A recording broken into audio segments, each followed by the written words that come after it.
Yo, welcome back to Wood Dragon Alchemy Radio. I'm Jake, your host. Today's episode, episode 9, is about sound, frequency, and healing. So, let's start with something simple, right? Sound has always been there for me. And I'm sure a lot of people can relate to that. But honestly, guys, music might have been one of the few things that has saved me multiple times, right? Before I even understood anything about nervous system, trauma, or healing in general, right? I just knew that when I put headphones on, something shifted, okay? I could feel it, right? I'm sure that's super relatable to a lot of people. Like, my body would actually calm itself down. My mind would go quiet. And sometimes I'd feel everything come up and move through me, right? And now, when I reflect and look back on it, I realize that I was intuitively using sound as medicine, right? Yo, but before we dive any deeper into this episode, okay, I want to do a quick recap of episode 8 for those that missed it. So, in episode 8, we expanded beyond the personal into the future of wellness and alchemy. We explored what happens when healing becomes less about the fixing and more about the remembering, right? When intuition begins to stand alongside science, not in opposition, but in true partnership, working in tandem. We spoke about a world where the individual becomes their own authority, where awareness replaces dependence, and inner guidance becomes the new compass, right? Where technology, biology, and consciousness begin to actually weave together, right?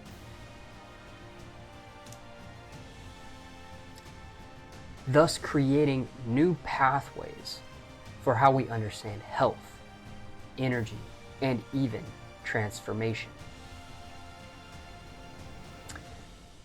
It wasn't just a conversation about what's coming or what I think is coming, right? But rather it was a reflection of what's already unfolding before our eyes, right? A shift from the external validation to an internal knowing, right? You know your experience. Now it's time to lean into it. From fragmentation and back into wholeness. And from that space, a deeper question begins to emerge. If the future of wellness is frequency, if the body is an instrument, then what role does sound play in shaping who we are and who we will become? So today, we listen differently. Today, we feel vibration as medicine. Now, let's dive back into our topic today with a personal story, of course. So, over the years, my relationship with music honestly has deepened. I started experimenting more intentionally with it, right? And I got into things like binaural beats, different brainwave states, different outcomes, you know. Even things like 40 hertz gamma frequencies, which is associated with focus, creativity, higher level thinking, or even manifestation. Right? Different frequencies during different meditations. I even began to mess with story-based and affirmational guided meditations. And right now those are my jam. Those have been hitting for me really hard lately. And then there was something that really stood out to me, right? When I reflect on it anyways. And it's from the work of Robert Monroe, right? The guy that created the Gateway tapes. And his idea of resonant tuning, where you hum or chant to a specific vibrational frequency that you match while listening to the headphones, right? In my experience, you can literally feel your entire body vibrate. Your chest, your sternum, your skull, all of your bones. Like it's a surreal experience. At least it was for me.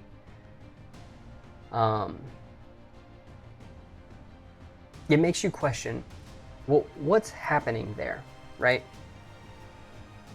And, I think it's pretty easy to say one of the hallmark points is that you're stimulating the vagus nerve. You're altering your brainwave patterns, your brainwave states. You're changing your consciousness with your voice. To me, that is wild. Let that sink in. You don't need some fancy EEG machine to register this. It's happening with your voice.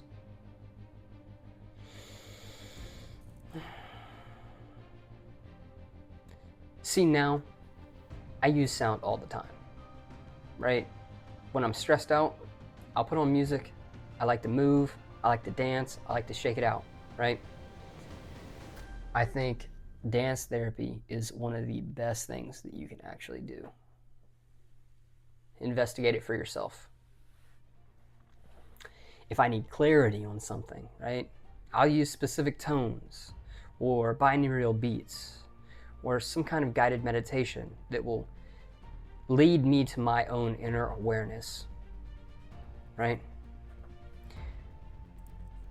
If I feel heavy, I'll sing, I'll hum, but it specifically has to come from deep within the gut, from the sacral region, right?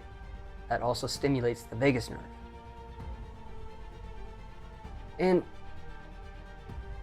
although it's primal to just kind of like, right? I'm telling you, it will literally calm everything down. It's like you flip a switch in your body, switching from chaos to calmness, right? And the craziest part is that I was doing all of this intuitively as a child without even realizing it, right? No one told me that. I was just doing it. The difference now is that back then it was an escape. Now it is intentional alchemy for me.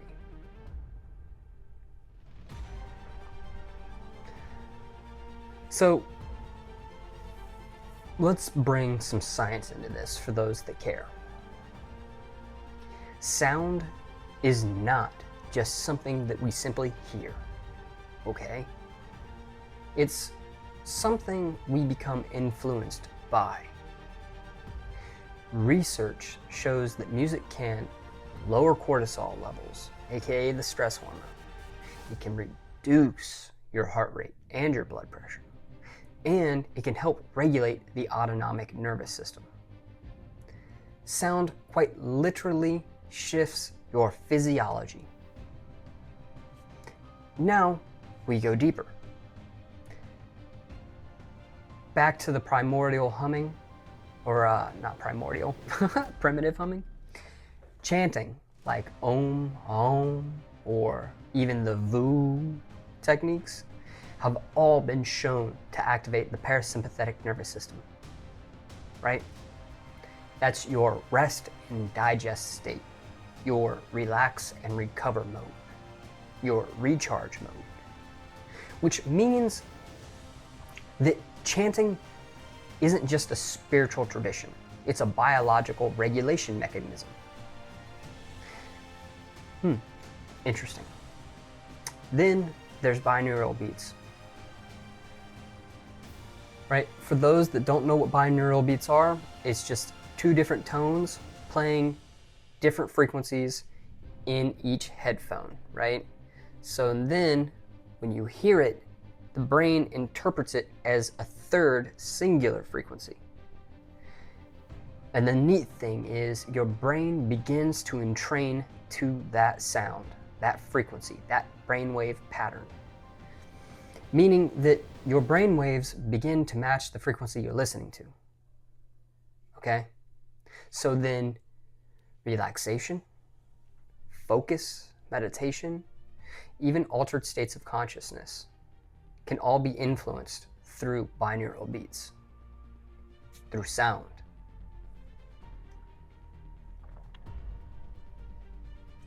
Now, I might lose some people here, but this is where it gets really interesting. There's a field called cymatics in science. It shows how sound frequencies organize physical matter, right? Most tests are used with vibrational plates and sand or water, right? And it creates complex geometric patterns, okay? Just do a quick Google search of that. See it for yourself. It's pretty amazing stuff. See, but what I'm driving at is different frequencies create different structures, okay? So I'm gonna move real slow here now. So let's think about that for a second. Sound organizes matter. Now let's bring that inward, okay?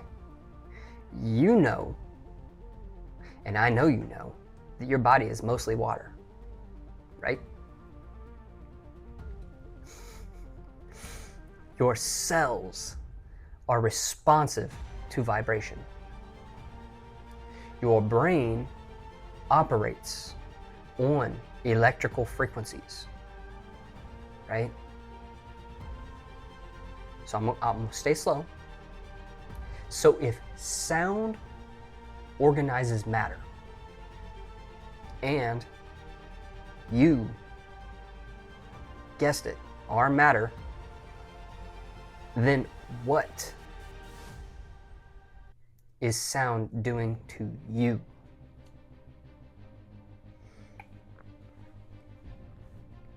Let that hit, let that land. Really soak it up. Okay, so now let's zoom out some. Across multiple traditions, across thousands of years, there is this reoccurring idea.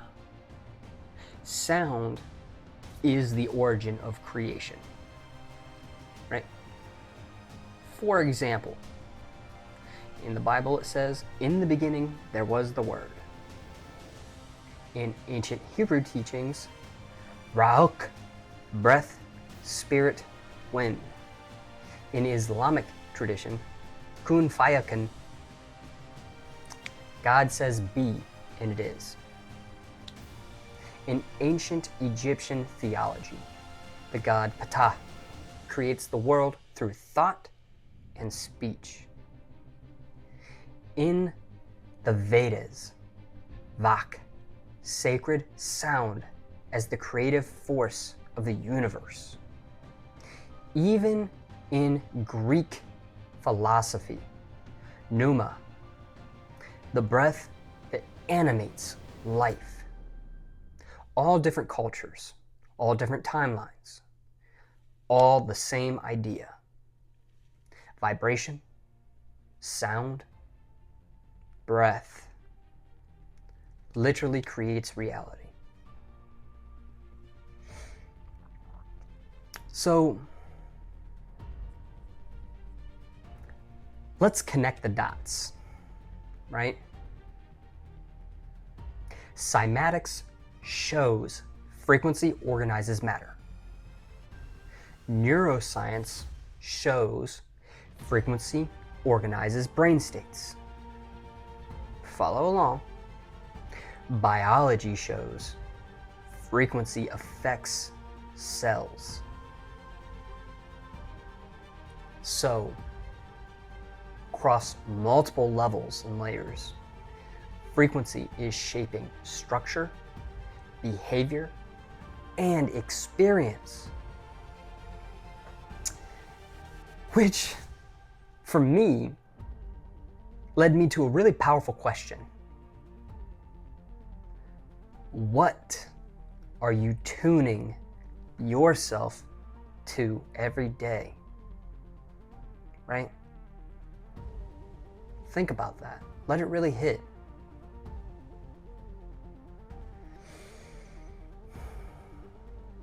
Now, this wouldn't be the show that it is if there wasn't some real practical takeaways. So let's make it real.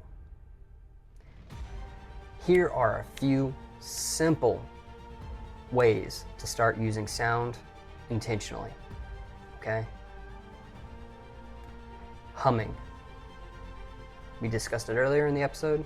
It stimulates the vagus nerve. It calms the body. Tons of research on it.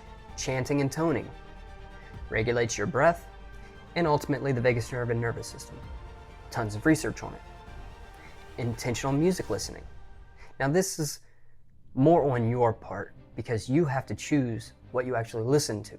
Because if you listen to murder, death, kill, what do you think your brain is being programmed for?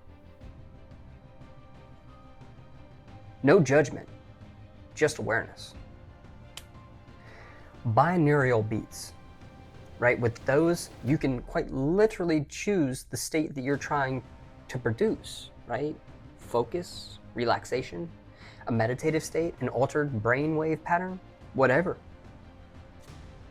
And then movement with rhythm, right? And this is why I referenced dance therapy earlier. Because dancing, walking, swaying, going to the gym, and doing things that are rhythmic in nature, right? The funny thing about all of this, at least I think it's funny, maybe it's more ironic than anything, you don't need anything fancy, right? At most, well, what I've covered here is you would need a gym membership, but before you even reach that point, you have several other modalities to pull from, other tools in the tool bag. Your voice alone is enough, period. Clock that. Any of these can be performed anywhere at any time of your choosing. While you're driving, right before you take a test, right before you go compete. Just living your life on the daily. Doesn't require a lot either.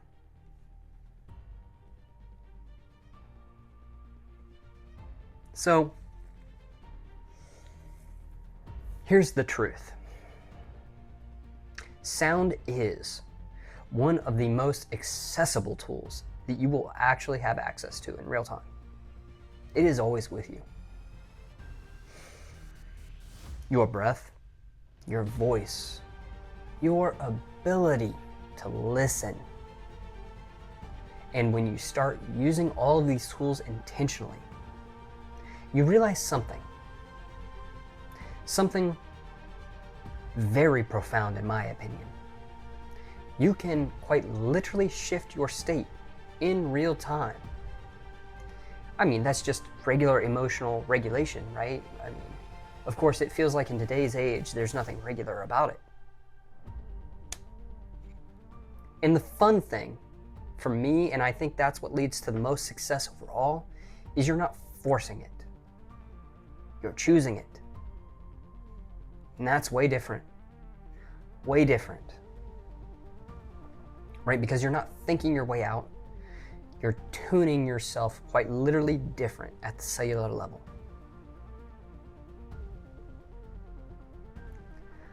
So, changing topics real quick, before we dip out, I want to leave you guys with a teaser for the next episode. In episode 10, we're going to cover the alchemy of relationships. See, relationships are mirrors. They're teachers and catalysts for our growth.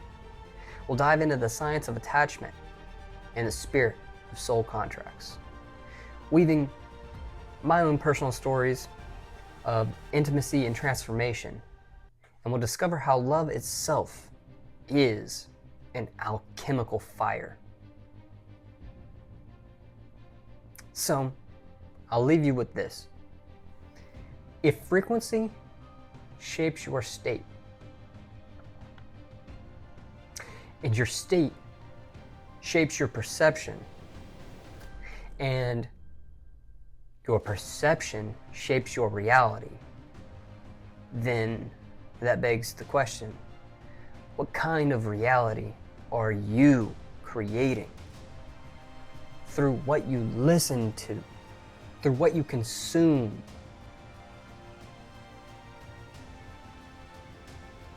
And more importantly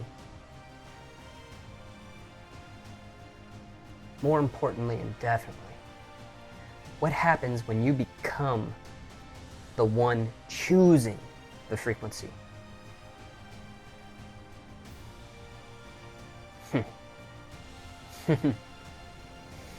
So until next time, guys, stay curious, stay embodied, keep your energy flowing, and peace be with you, my friends.